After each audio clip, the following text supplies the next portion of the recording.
Novi Ardika. Hadir, Bu. Gea Wanda. Hadir, Bu. Latifa. Hadir, Bu. Hadir semua ya. Iya, Bu. Nihil. Sebelum memulai pembelajaran pada hari ini, ketua kelas boleh memimpin untuk berdoa terlebih dahulu. Baik, Bu.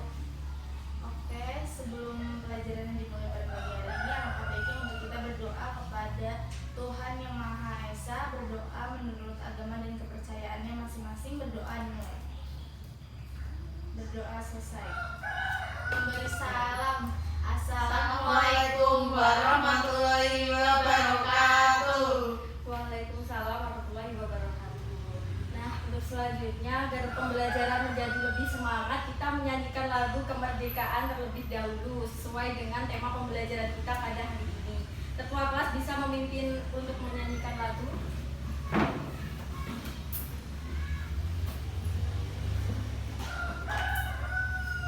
Oke, 17 Agustus ya teman-teman.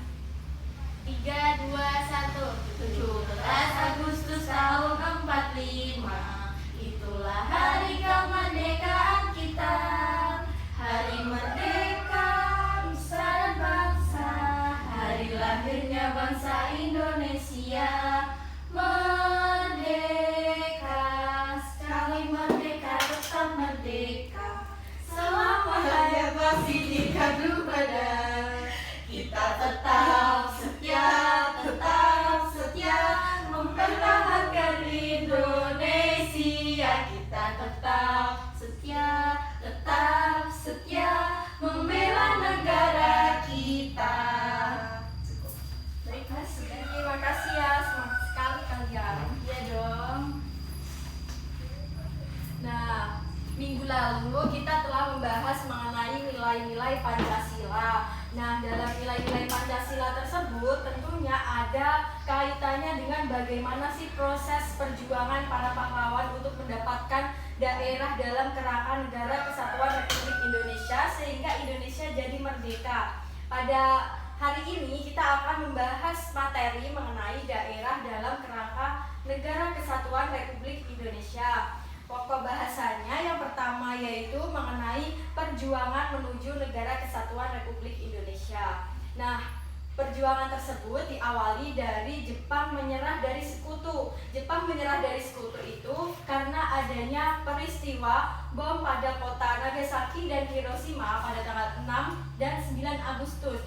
Sehingga menyebabkan Jepang mau tidak mau harus menyerahkan daerah peramasanya kepada sekutu, yang menyebabkan Indonesia memiliki ide untuk menjunjung tinggi rasa persatuan untuk menjadikan Indonesia merdeka dengan mengadakan peristiwa Rengas Dengklok. Nah, peristiwa Rengas Dengklok tersebut dilakukan oleh para pemuda Indonesia pada tanggal 16 Agustus dengan menculik Insinyur Soekarno dan Mohatta dengan tujuan untuk pembentukan teks proklamasi. Nah, di sini ada yang tahu nggak kapan perumusan teks proklamasi tersebut? Saya tahu, Bu. Oke, Mbak Gia. Teks proklamasi disusun oleh Soekarno, Hatta, dan Soebardjo di rumah Laksamada Maeda pada tanggal 17 Agustus tahun 1945 pukul 3 waktu Indonesia Barat. Baik, jawabannya tepat sekali, pintar sekali bagian ini. Nah, setelah perumusan teks proklamasi tersebut dilakukan dengan berbagai peristiwa lain yang menyebabkan pro kontra antara generasi muda dan generasi tua, akhirnya perumusan teks proklamasi tersebut disahkan dan diketik oleh beberapa tokoh. Salah satu tokoh yang berperan dalam pengetikan teks proklamasi tersebut siapa? Ada yang tahu? Saya, Bu. Iya, Mbak Latifah. Setelah perumusan teks proklamasi selesai, diketik oleh Sayuti Melik, lalu ditandatangani kembali oleh Bapak I.R. Soekarno. Tepat sekali jawabannya. Nah, jadi teks proklamasi tersebut berhasil disahkan dan diketik oleh Sayuti Melik dan ditandatangani oleh Insinyur Soekarno. Insinyur Soekarno menandatangani teks proklamasi tersebut karena dianggap beliau yang pantas karena menjadi tokoh yang berperan penting dalam peristiwa perjuangan menuju Negara Kesatuan Republik Indonesia. Nah, yang selanjutnya yaitu mengenai pembacaan proklamasi dan pengibaran bendera. Pembacaan teks proklamasi tersebut dilakukan setelah teks proklamasi disahkan pada pagi harinya oleh Insinyur Soekarno dengan didampingi Muhatta ya anak-anak. Nah, pengibaran bendera dilakukan oleh 3 tokoh. Siapa yang tahu tokoh tersebut? Saya, Bu. Iya, Mbak Novi. Tokoh 3 tersebut adalah Latif Hendraningrat, Suhud, dan Trimurti. Ya, tepat sekali, pintar sekali anak-anak ibu ini. Nah, selanjutnya yaitu kita akan membahas mengenai pengertian daerah dalam kerangka Negara Kesatuan Republik Indonesia. Berdasarkan pemikiran dari 2 orang tokoh pendiri negara, yaitu Muhammad Yamin dan Supomo, perancang Undang-Undang Dasar Negara Republik Indonesia tahun 1945, disimpulkan bahwa susunan daerah pembagian terdiri dari daerah besar, daerah-daerah istimewa, daerah kecil, desa atau sebutan lain nagari, dusun, marga, huta, kuria, gampong, dan meunasa. Nah, selanjutnya yaitu peran daerah dalam kerangka Negara Kesatuan Republik Indonesia. Yang pertama yaitu untuk mempertahankan bentuk dan keutuhan Negara Kesatuan Republik Indonesia. Kemudian meningkatkan kesejahteraan masyarakat dalam bidang kesehatan, pendidikan, dan pendapatan masyarakat. Yang selanjutnya yaitu memajukan bangsa melalui inovasi dan kreativitas aparatur sipil negara di daerah tersebut. Yang selanjutnya yaitu mengembangkan kehidupan bermasyarakat, berbangsa, bernegara yang demokratis.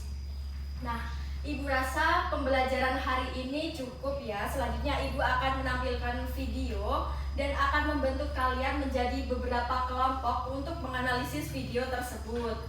Nah, pembelajaran hari ini Ibu cukupkan dan dapat diambil kesimpulan bahwa para tokoh-tokoh pahlawan Indonesia telah bersikeras dan berjuang dengan sangat maksimal untuk memperjuangkan daerah-daerah perampasan dari penjajah, dari Jepang, dari Belanda, dari sekutu-sekutu yang merampas daerah dari Negara Kesatuan Republik Indonesia. Mereka selalu berjuang untuk mendapatkannya kembali dengan berbagai peristiwa yang melibatkan nyawa sebagai taruhan mereka sehingga menimbulkan berbagai tumpah darah di tanah air Indonesia.